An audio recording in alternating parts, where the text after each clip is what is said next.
மீனுக்குருவி அவ குழந்தைங்க ஆசைப்பட்டாங்க அப்படிங்கிறதுக்காக ரொம்ப கஷ்டப்பட்டு ராத்திரி பகலா வேலை செஞ்சு குழந்தைங்களுக்காக ஒரு புதுசா டிவி ஒன்று வாங்கி வச்சிருந்தா.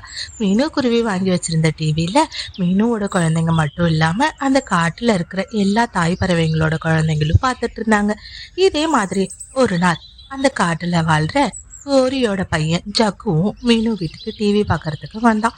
இந்த மாதிரி எல்லா குழந்தைங்களும் பார்த்துட்டு இருக்கும்போது திடீர்னு மனசுக்குள்ள ஏதோ ஒன்ன யோசிச்ச ஜக்கு அங்கிருந்து ரொம்ப கோபமா வெளியில போனான். அங்கிருந்து கிளம்பி ரொம்ப கோபத்தோட வீட்டுக்கு போன ஜக்கு வீட்டுக்கு போனதுல இருந்து ரொம்ப அழுதுட்டே இருந்தான். என்னாச்சு ஜக்கு, ஏன் இப்படி அழுதுட்டே இருக்க? நான் மீனு ஆண்டி வீட்டுக்கு டிவி பார்க்க போனேன்ல, அங்க அவங்களோட பசங்க 2 பேரும் எனக்கு பிடிச்ச சேனலை வைக்கவே இல்லம்மா. எனக்கு தெரியாதுமா, நீங்க இப்பவே வந்து அவங்க கிட்ட என்னன்னு கேளு. ஒரு சாதாரண சிட்டுக்குருவிக்கு பிறந்துட்டு என்னோட பையனையே அழ வச்சு வெளியில அனுப்புறாங்களா? இன்னைக்கு அவங்களா நானான்னு ஒரு கை பாத்துறேன். ராஜக்கு உடனே போலாம். ஜக்கு சின்ன பையன், நீ பாட்டுக்கு சின்ன பசங்க சண்டையில எல்லாம் தலையிடாத. அதுவும் இந்த ராத்திரி நேரத்துல போறது அவ்வளவா நல்லா இருக்காது. பொறுமையா இரு. இங்க பாருங்க காலோஜி, நீங்க வேணா நம்ம பையன் அலறத பாத்துட்டு சும்மா இருக்கலாம். ஆனா என்னால எல்லாம் அப்படி இருக்க முடியாது. என் பையன் நான் வரமா தவம் இருந்து பெத்த பையன். அவனை எப்படி அந்த குருவிங்க அழ வச்சுச்சுங்க?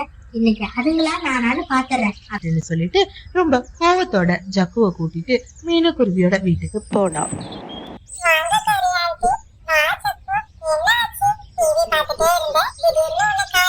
என்ன குருவிங்களா, உங்களுக்கு என் பையனை பார்த்தா நக்கலா தெரியுதா? அவன் பிடிச்ச சேனலை வைக்க சொன்னதுக்கு வைக்க மாட்டோம்னு சொல்லிருக்கீங்க. என்ன அது வந்து போயிட்டு? என் பையன் பார்க்காத சேனல் யாரும் பார்க்க கூடாது. இந்த ரிமோட் இருந்தா தானே நீ டிவி பாப்ப. இரு, இதை இன்னைக்கே நான் உடைச்சிடுறேன். அதுக்கப்புறம் நீங்க எப்படி டிவி பாக்குறீங்கன்னு நானும் பாக்குறேன் அப்படின்னு சொல்லி ரொம்ப கோபத்தோட கோரி மீனு வீட்டு ரிமோட்டை போட்டு ரிமோட்டை உடைச்சதும் ஜக்குவுக்கு ரொம்பவே சந்தோஷமா இருந்துச்சு. வேணும் வேணும், குருவிங்களுக்கு நல்லா வேணும். இதுக்காக தான் நான் என் அம்மா கிட்ட போய் சொல்லி கூட்டிட்டு வந்தேன். இதுக்கப்புறம் இந்த குருவிங்களோட வீட்டுல எந்த பறவைங்களும் டிவி பார்க்க வராதுங்க. ரிமோட்டு உடைஞ்சு போனதை பார்த்து குருவிங்க 2 பேரும் தேம்பி அழ ஆரம்பிச்சாங்க. ஒரு வழியா உணவு தேட போன மீனு குருவி வீட்டுக்கு வந்தா. வீட்டுக்கு வந்த மீனு கிட்ட நடந்த எல்லா விஷயத்தையும் 2 பறவைங்களும் சொன்னாங்க. ஆனா மீனு குருவிக்கு கோரிய பத்தி நல்லாவே தெரிஞ்சதால, விடுங்கடா தங்கம், அந்த கோரி ஆண்டி எப்பவுமே கொஞ்சம் முன்கோபம் உள்ளவ. அவ பையன் அழுதுட்டு போனதும் அவளால தாங்கிக்க முடியல. காலையில பொழுது விடிஞ்சதும் அம்மா டவுனுக்கு போய் உங்க டிவிக்கு இன்னொரு ரிமோட் வாங்கிட்டு வந்து தரேன், சரியா? இப்போ அழாம சாப்பிட்டுட்டு தூங்குங்க. சரியா 2 நாளைக்கு அப்புறம் ஜக்கு தன் நண்பர்களோட விளையாடுறதுக்காக அவங்கள பாக்குறதுக்கு போனுச்சு. நேரா குக்கு வீட்டுக்கு போன ஜக்கு குக்குவை விளையாட கூப்பிட்டுச்சு. அந்த நேரம்னு பார்த்து அங்க வந்த லூசி புறா குக்கு 2 பேரும் சேர்ந்து எங்கேயோ போறத பத்தி பேசிக்கிட்டு இருந்தாங்க. என்ன ஆச்சு? நான் உங்களை விளையாட கூப்பிடலான்னு வந்தா நீங்க 2 பேரும் எங்கேயோ கிளம்பிட்டு இருக்கீங்க. அதுவா ஜப்பு, உனக்கு விஷயம் தெரியாதா? இன்னைக்கு நம்ம இளைய தளபதி நடிச்ச சூப்பர் ஹிட் படம் மீனு வீட்டு டிவில போடுறாங்க. அதுக்குதான் நானும் லூசியும் கிளம்பிட்டு இருக்கோம். நீயும் வந்தீங்கன்னா நம்ம எல்லாரும் ஒன்னா சேர்ந்து பார்க்கலாம். அப்படியா? சரி சரி, நீங்க போங்க, நான் உங்க பின்னாடியே வரேன். பறவைங்க போனதுக்கு அப்புறமா ஜக்கு இப்படி யோசிச்சான். இவ்வளவு தைரியம் இருந்தா நம்ம அம்மா ரிமோட்டை உடைச்சதுக்கு அப்புறமும் திரும்பவும் அவங்க டிவிய பார்க்க ஆரம்பிச்சிருக்காங்க. இப்போ என் கூட யாருமே விளையாட வர மாட்டேன்னு சொல்றாங்க. இது எல்லாத்துக்கும் காரணம் அந்த டிவி தான். நம்ம உடனே போய் அம்மா கிட்ட சொல்லி இன்னையோட அந்த டிவிக்கு ஒரு முடிவு கட்டணும் அப்படின்னு சொல்லி நேரா அழுதுட்டு திரும்பவும் வீட்டுக்கு போனான். என்னாச்சு ஜக்கு, ஏன் திரும்பவும் அழற? அம்மா இங்க பாருங்க, அன்னைக்கு நீங்க மீனு ஆண்டி வீட்டுக்கு போயிட்டு எவ்வளவு கோவமா ரிமோட்டை உடைச்சிட்டு வந்தீங்க. ஆனா அந்த பறவைங்க திரும்பவும் டிவி பார்க்க ஆரம்பிச்சுட்டாங்க. எப்படி செக்கு சொல்ற? உனக்கு எப்படி தெரியும்? அம்மா, நான் லூசியையும் குக்குவையும் இப்ப விளையாட கூப்பிடலான்னு பார்க்க போனேன். ஆனா அவங்க 2 பேரும் சேர்ந்து என் கூட விளையாட மாட்டேன்னு சொல்லிட்டு மீனு வீட்டுல ஏதோ புது படம் போட்டிருக்காங்கன்னு பார்க்க போயிட்டாங்க. நீங்க எப்படியாச்சும் திரும்பவும் என் நண்பர்கள் என்னோட விளையாடுற மாதிரி செய்யணும் அப்படின்னு சொல்லி அழ ஆரம்பிச்சான். என் பையன் அழறத பார்த்து தாங்கிக்க முடியாத கோரி ரொம்ப கோபத்தோட, இவ்வளவு திமிரு இருக்கும் அந்த பறவைங்களுக்கு. நான் ரிமோட்டை உடைச்சதுக்கு அப்புறமும் என் மேல எந்த பயமும் இல்லாம டிவி பாக்குறாங்கன்னா அவங்களை இப்படியே விடக்கூடாது. அந்த சிட்டுக்குருவிங்களுக்கும் அந்த டிவிக்கும் இன்னைக்கு ஒரு முடிவு கட்டியே ஆகணும் அப்படின்னு சொல்லி ரொம்ப கோவத்தோட நான் பையனை கூப்பிட்டுட்டு மீனு வீட்டுக்கு போனான். எவ்வளவு திமிரு இருந்தா ஒரு சாதாரண சிட்டுக்குருவிங்க நீங்க என் மேல பயம் இல்லாம திரும்பவும் நீங்க வேற ஒரு ரிமோட் வாங்கி டிவி பாப்பீங்க. இந்த டிவி இருக்கிறதுனால தானே நீ 2 பேரும் இப்படி பாக்குற அப்படின்னு சொல்லிட்டு ரொம்ப கோவத்தோட அங்க இருக்கிற டிவியை தள்ளி விட்டு உடைச்சிட்டு ரொம்ப வேகமா வீட்டை விட்டு வெளியில போயிட்டான். டிவி உடைஞ்சதை பார்த்து குழந்தைங்க 2 பேரும் தேமே அழ ஆரம்பிச்சாங்க. குழந்தைங்க அழுதுட்டு இருக்கும் போதே அங்கிருந்து மீனு வந்தா. ஒடிஞ்சு கிடக்குற டிவியை பார்த்ததும் மீனுவுக்கும் மனசு தாங்கவே இல்லை. என்ன ஆச்சு அப்படின்னு கேட்டதும் நடந்த எல்லா விஷயத்தையும் குழந்தைங்க 2 பேரும் அழுதுட்டே சொன்னாங்க. சரி சரி, நீங்க அழாதீங்க. இன்னைக்கு அந்த கோரிக்கு ஒரு பாடம் கத்துக்கிட்டே ஆகணும். நானும் சரி புள்ள மேல இருக்க பாசத்துலதான் அவ எல்லாம் இப்படி பண்றா, போக போக சரியாயிடுவான்னு பார்த்தா எவ்வளவு தைரியம் இருந்தா வீட்டுக்குள்ளேயே வந்து டிவியை உடைச்சு போடுறது போவா. இன்னைக்கு நான் அவளை சும்மா விட போறது இல்ல அப்படின்னு சொல்லி நேரா கோரி வீட்டுக்கு போனா. இது பாரு கோரி, நீ பண்றது எதுவும் சரியில்லை. எப்படி நீ என் வீட்டுக்குள்ள வந்து நான் இல்லாதப்போ டிவியை உடைச்சிட்டு போலாம்? அதை நான் எவ்வளவு சிரமப்பட்டு வாங்கினேன் தெரியுமா? உன் பையன் உனக்கு முக்கியம்னா உன் பையனுக்கு நீ ஒரு டிவி வாங்கி கொடு. அதை விட்டுட்டு எதுக்காக நீ என் வீட்டுக்குள்ள வந்து என் வீட்டு டிவியை உடைச்ச? பாரு மீனு, ஒண்ணும் தெரியாம பேசாத. நான் உன் வீட்டுக்கு வரல, நான் உன் வீட்டு டிவியையும் உடைக்கல.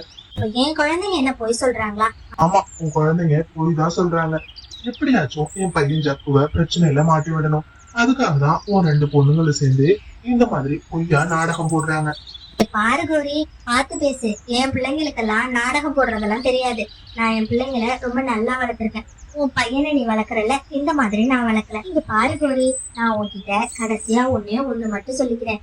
இந்த மாதிரி உன் பையனுக்கு ஓவரா செல்லம் கொடுத்து வளர்க்காத. ஏன்னா அது உனக்கு ஒரு நாள் ஆபத்தா மாறிடும். பசங்களுக்கு எந்த அளவுக்கு செல்லம் கொடுக்குறோமோ அதே அளவுக்கு நல்ல பழக்க வழக்கத்தையும் சொல்லி கொடுக்கணும். ஆனா நீ உன் பையனுக்கு துளி கூட நல்ல விஷயம் சொல்லி கொடுக்கல. எல்லா விஷயத்தையும் அழுது அடம் பிடிச்சு சாதிச்சிடலான்னு அவன் நினைக்கிறான்.